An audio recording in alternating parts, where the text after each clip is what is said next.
Salut, tu ne me connais pas, mais depuis 2012, je génère de l'argent sur YouTube sans montrer mon visage. Personne ne me connaît, je ne vends aucun produit, je n'ai aucun client. Toutes les vidéos que je fais sur YouTube sont en anonyme. Aujourd'hui, j'ai un réseau de chaînes, plusieurs centaines de chaînes, et parmi ces chaînes, il y a des pépites, je vais les appeler comme cela, qui ont réussi à générer plus d'1 million d'euros. D'autres chaînes, quant à elles, génèrent plusieurs dizaines de milliers d'euros par mois, mais ça me suffit largement pour vivre aujourd'hui. Et dans cette vidéo, c'est ce que je vais essayer de vous transmettre en 4 étapes. Comment vous aussi, vous pouvez réussir à faire des chaînes qui vont générer de l'argent, tout cela sans vous montrer, en gardant votre anonymat. Et c'est là pour moi la plus grosse force de ce business. Donc si tu es prêt, on commence maintenant. Je m'appelle Hervé et ça fait maintenant 10 ans que je peaufine ma méthode, que je l'améliore car je l'utilise au quotidien. Et je vais ici te transmettre certaines clés qui vont te permettre de réussir. Donc dans cette première étape, il faut bien comprendre qu'on a besoin d'une niche. Une niche, qu'est-ce que c'est? C'est un contenu à fort potentiel qui est visionné par suffisamment de monde pour générer de l'intérêt. Le combo, c'est quelque chose qui te plaît un minimum, mais surtout qui fait des vues.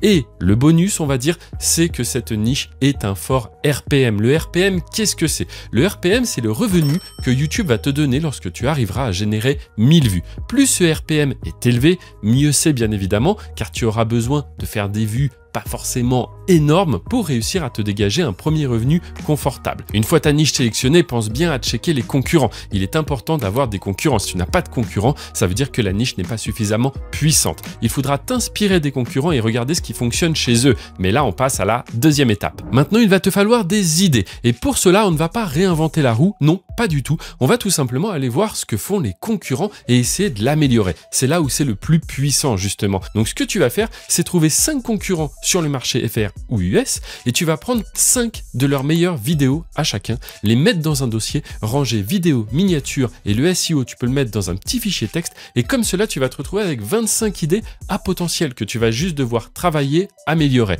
Déjà là, c'est une super base. Je t'invite à faire ça et on passe à l'étape suivante. Une fois que tu te retrouves avec ces 25 idées dans ton dossier, on a déjà fait une petite partie du parcours. Donc maintenant que ça c'est fait, il va falloir prendre la vidéo qui te semble la plus pertinente. Souvent, il pourra s'agir de la vidéo la plus récente, par exemple. Tu la prends et tu commences à la décortiquer un petit peu. Tu vois le script, il va falloir l'améliorer, le peaufiner, le retravailler. Pour cela, tu pourras utiliser des outils comme par exemple ChatGPT. L'intelligence artificielle est très forte pour modifier des textes et un petit peu comme cela les enrichir même parfois. Il n'y a pas que le script que tu peux améliorer. Tu peux également améliorer tout ce qui est montage, transition, en trouvant différents packs gratuits ou payants sur internet. En plus du montage, il y a également la voix off qui peut être modifiée, améliorée, plus impactante, mais ce n'est pas tout. La miniature est super importante. En effet, si personne ne clique sur ta vidéo, tu ne risques pas de générer des vues. Donc il faut une miniature qui va comme ça attirer l'œil, donner envie de cliquer. Une fois que tu auras réussi comme cela à adapter un script et qu'il sera original, on arrivera au moment où il faudra donc enregistrer ta voix. Pour cela, il y a plusieurs logiciels. Tu pourras notamment utiliser Audacity qui est gratuit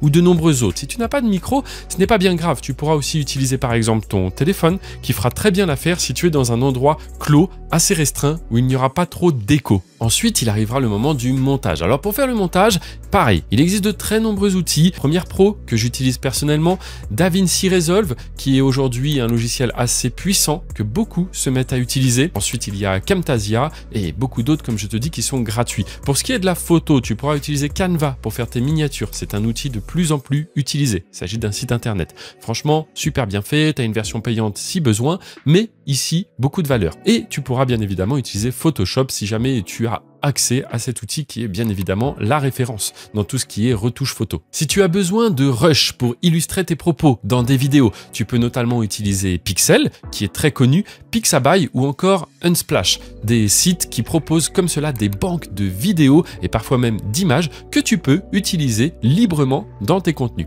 Enfin, pour la musique, il est important d'ajouter parfois un petit peu de musique sur un fond de vidéo.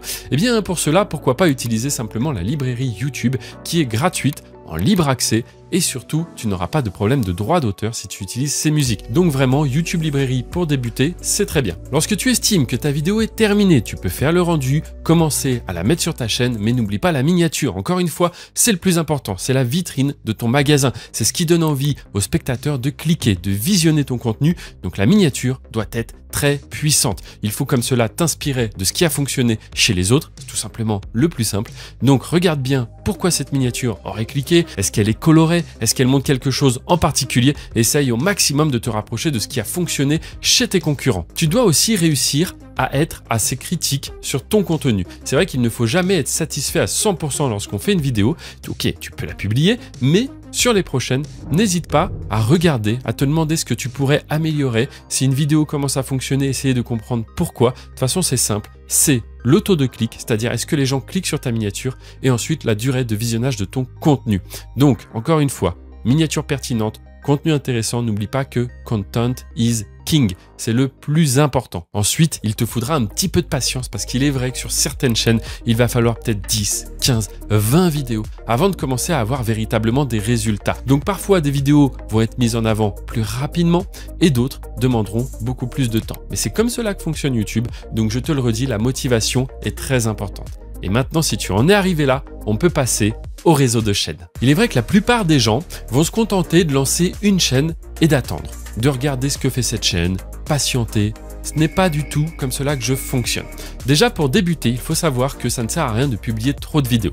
Moi, je t'invite à mettre comme cela 2-3 vidéos par semaine. Ça suffira largement si c'est une chaîne qui débute. Par contre, ce que tu peux faire, si tu as un petit plus de temps, à ce moment-là, je t'encourage à ouvrir d'autres chaînes. Tu vois, tu vas comme cela multiplier tes chances de réussite en fait. Parce que comme je l'ai dit juste avant, des chaînes peuvent parfois mettre du temps à être recommandées par l'algorithme, à ce que YouTube nous promotionne. Donc, si tu arrives à te libérer du temps et que tu es organisé, pourquoi pas lancer une deuxième chaîne? Et le fait d'avoir plusieurs chaînes comme cela, eh bien c'est ce que j'appelle avoir un réseau de chaînes. C'est exactement la méthode que j'utilise et c'est comme cela que je travaille depuis maintenant 10 ans. Mais ce qui est important, c'est que tu vas pouvoir faire du A/B testing. Un exemple simple. Si tu as une seule chaîne et que tu publies des vidéos, imaginons que ça commence à marcher. Demain, tu identifies une tendance un petit peu différente, mais tu as envie de la tester, mais tu sais pas trop. Eh bien, qu'est-ce que tu vas faire? Si tu testes et que ça déclasse ta chaîne, ça va être compliqué. Alors que si tu as plusieurs chaînes comme cela, tu vas pouvoir tester sur l'une, voir les résultats. S'ils ne sont pas bons, tu ne répliqueras pas sur ta seconde chaîne. Autre exemple, et pourquoi il est très intéressant d'avoir plusieurs chaînes. Aujourd'hui, tu as une chaîne qui fait 1 000 € par mois. Imagine, tu as un problème sur cette chaîne.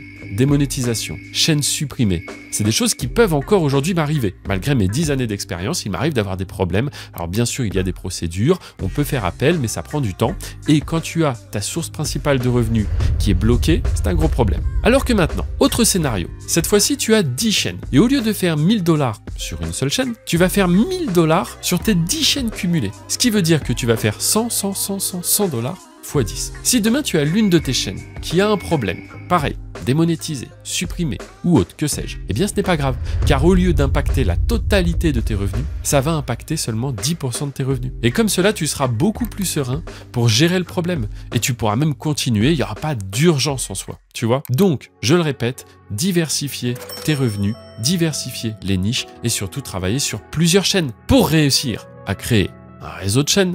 Je t'ai expliqué un petit peu les bases, mais tu te doutes que ce n'est pas si simple, sinon tout le monde le ferait. Moi, ça fait 10 ans que j'ai commencé cette activité. J'étais l'un des pionniers, l'un des premiers à travailler comme cela sur YouTube. Il y a aujourd'hui des très grosses chaînes qui sont connues. Peut-être que tu visionnes mon contenu, je ne te dirai pas mes chaînes personnelles, je les garde secrètes et c'est là la force de tout ce business. On peut avoir 10, 20, 50, 100, 200 chaînes ou même plus. Si tu ne sais pas qui gère les chaînes, tu ne peux pas comme ça faire de lien entre les chaînes. Mais ce que je peux te proposer, c'est de te donner accès à un PDF gratuit où j'explique encore plus précisément ma méthode, la gestion d'un réseau de chaînes. Je te montre un petit peu les outils que j'utilise. Bref, ce PDF est gratuit. Je t'invite à le récupérer juste en dessous. Il est dans la description de la vidéo. Si le contenu t'a plu, je vais publier plusieurs vidéos comme cela ici sur YouTube. Tout ce contenu est gratuit. Je t'explique aujourd'hui de quoi je vis, comment est-ce que j'ai fait sur YouTube. N'hésite pas à checker la description. Il y a mes réseaux sociaux. Je te remercie et je te dis à très bientôt.